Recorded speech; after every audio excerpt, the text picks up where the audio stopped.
Oh man, I'm feeling dreamy! Hey folks, how's it going? This is Iron Seagull here, back with more of Let's Play Dream Daddy. So let's just continue into this. Wait, Amanda crying. Now I'm getting confused, because now this is a new recording session, so I'm just getting back into things. And apparently, yeah, if you get 3 hearts with a particular dad book, then you'll unlock that dad's ending. So I'm actually going to go on a little bit of a diversion, very temporary one, because I do want to catch up with Greg, because he's like our old college bro. I gotta talk to him. That'd be kind of mean, I think, if I just completely ignore him his whole playthrough, except for like when I had to talk to him, pretty much. Just about ready to pack it in. Oh, right. Yeah, after a few bites of ice cream from the freezer, I turn off all the lights and walk down the hall to my room. I wonder if Amanda's still awake. That kid needs some sleep. As I pass the room, I can hear a faint sound. I can't quite make out what it is. I get a little closer. Oh, okay, I guess I just spoiled what was gonna happen. Well, slightly, not by much. But is she crying? I knock gently on the door. Hey, Amanda? Crying immediately stops. Not right now. Her voice sounds strange. She sniffles. I need to make sure she's okay. I open the door. In the dark, I can see Amanda's outline in the middle of her bed, knees hugged up against her body. Oh no, she really is crying. Is everything okay? I don't want to talk about it. Did something happen? Leave her alone. Come on, I can't just go into her room and just be like, okay, see you in the morning. No. Did something happen? No, nothing happened. Go away. Amanda? Get out! Okay. Quickly leave her room and shut the door behind me. Once the door closes, I can hear her crying again. Wow. What has her so upset? She seemed fine earlier. She's usually so open with me. Did I do something wrong? Is she mad at me? I guess if she wasn't before, she definitely is now. I can't even remember the last time she snapped at me like that.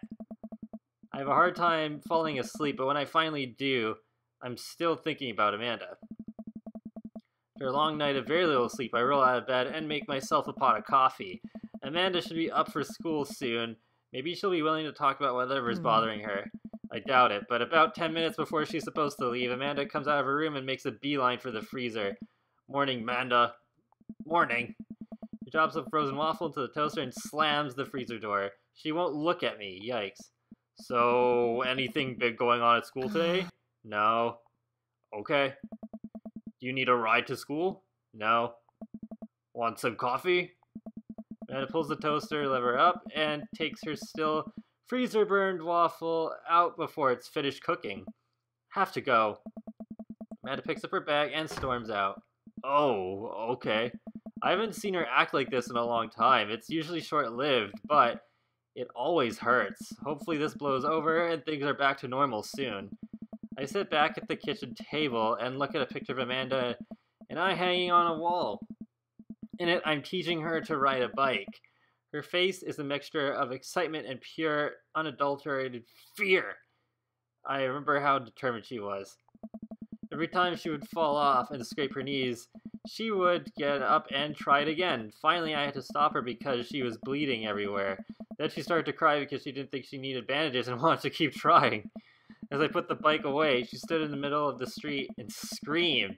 Then I took her for ice cream and it was like nothing even happened. After giving it a bit of thought, I decided that if I force her to talk about it, I'm only going to make things worse, but I have an idea. I start rummaging around for ingredients.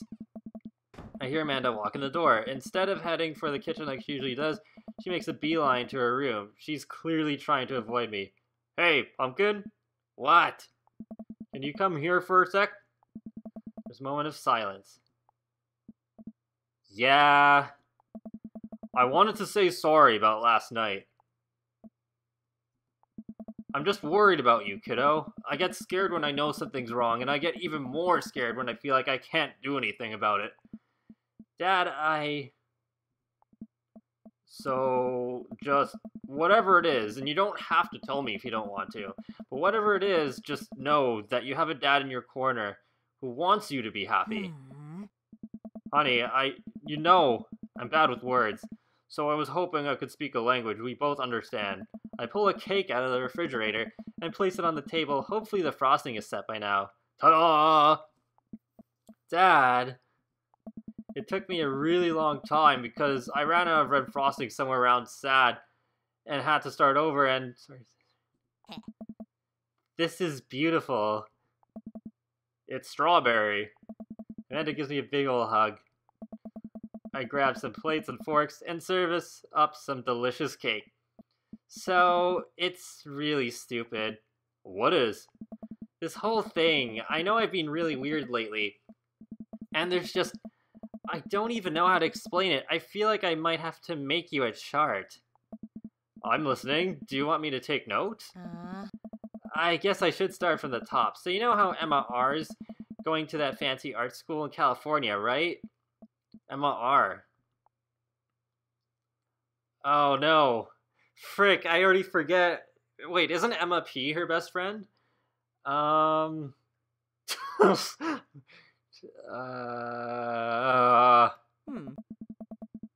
guess you're not technically wrong.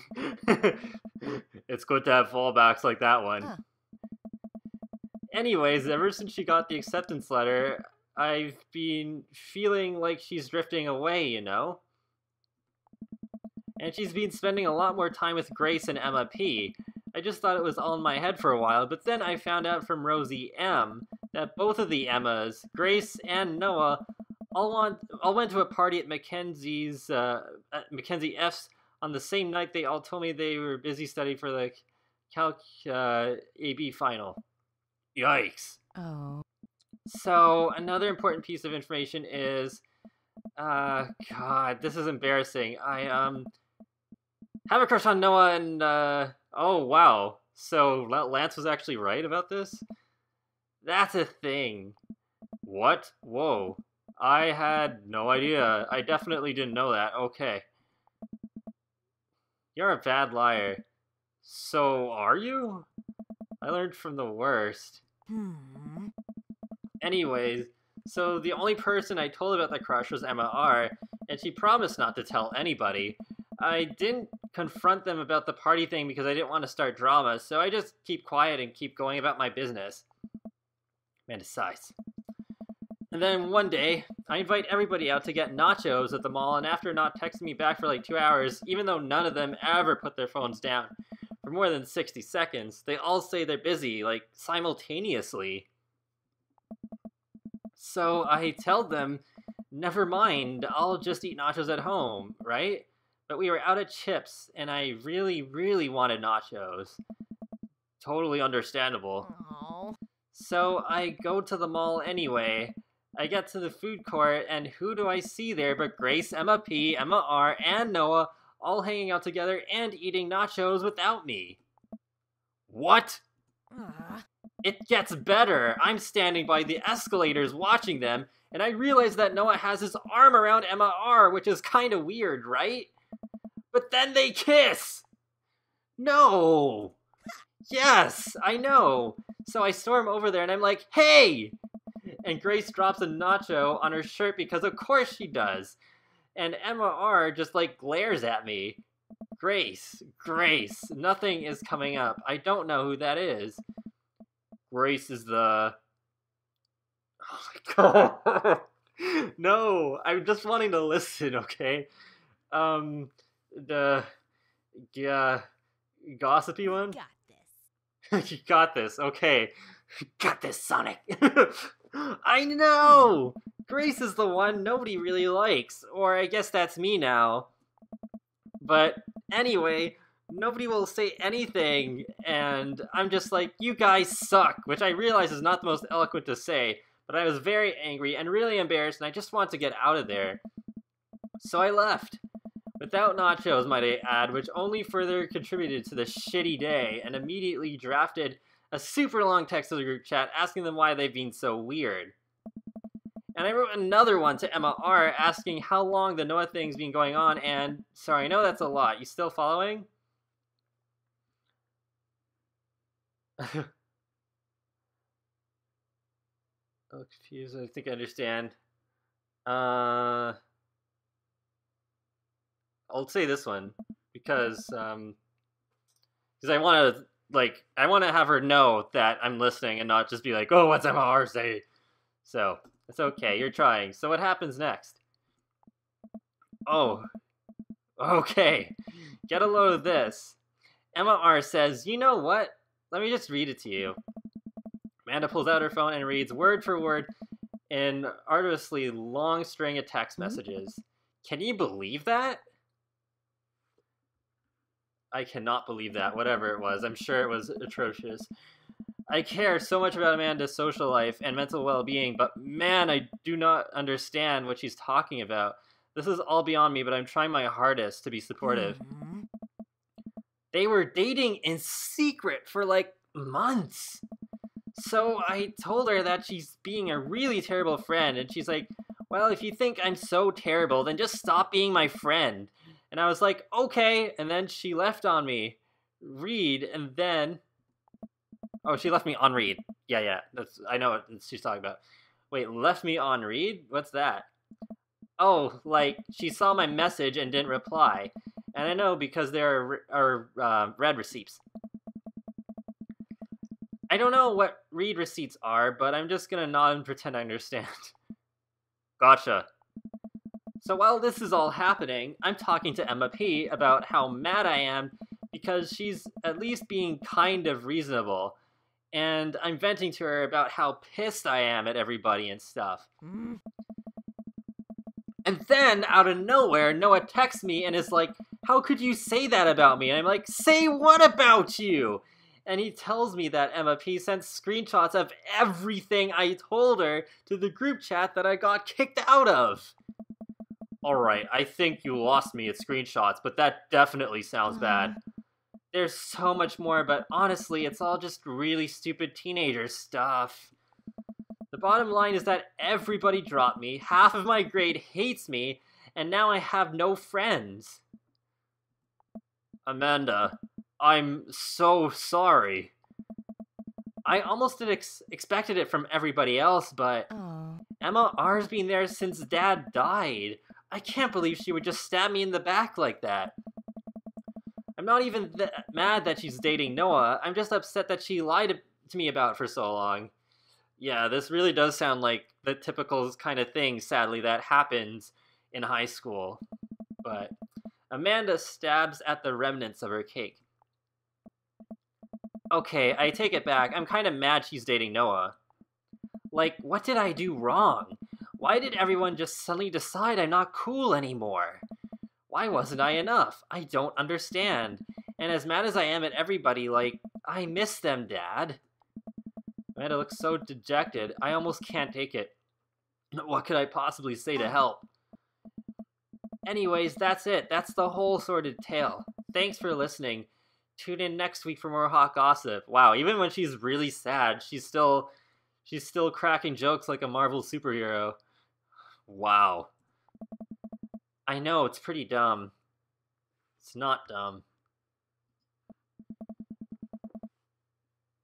No, it's a stupid thing to be upset over. Amanda, your feelings are real. Don't ever be mad at yourself for having feelings. I guess. Unless you've secretly been a robot who's been approximating human feelings this whole time. Dad, if I was a robot, I would have transformed into a monster truck a long, long time ago.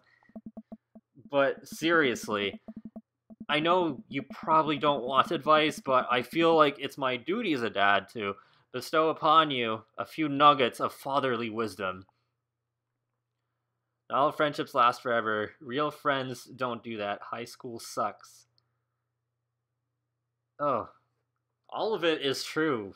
But which one do I go for? The most true one, I guess, which is real friends don't do that. When you get older, you start realizing the sort of people you want to associate yourself with. Do you really want to surround yourself with people who would do something like that to their friend? It takes a lot of work to find and maintain meaningful friendships. It took me a long time to figure out that myself, and I wish I had learned it sooner. If the other person isn't putting the effort in to show you how much they care, it's not worth it. You're not beholden to being their friend. Wow, I've actually kind of experienced this myself, so I can definitely relate to what Lance is saying right now. Ultimately, I think this says way more about their character than it does about yours, because you're amazing, and if they can't see that, well, that's their problem. Yeah, I actually remember Susie saying something like that before. Like, Susie, if you don't know, is actually Erin, aka Raptor's wife, and like her one of like her most popular tweets was something like saying that, yeah, when someone insults you, it says a lot more about them than it does about you. She said something like that, and it's very true. I'll keep that in mind. I look down at the table. Did we just eat that whole cake? Yes, we did just eat that whole cake. Well, good talk.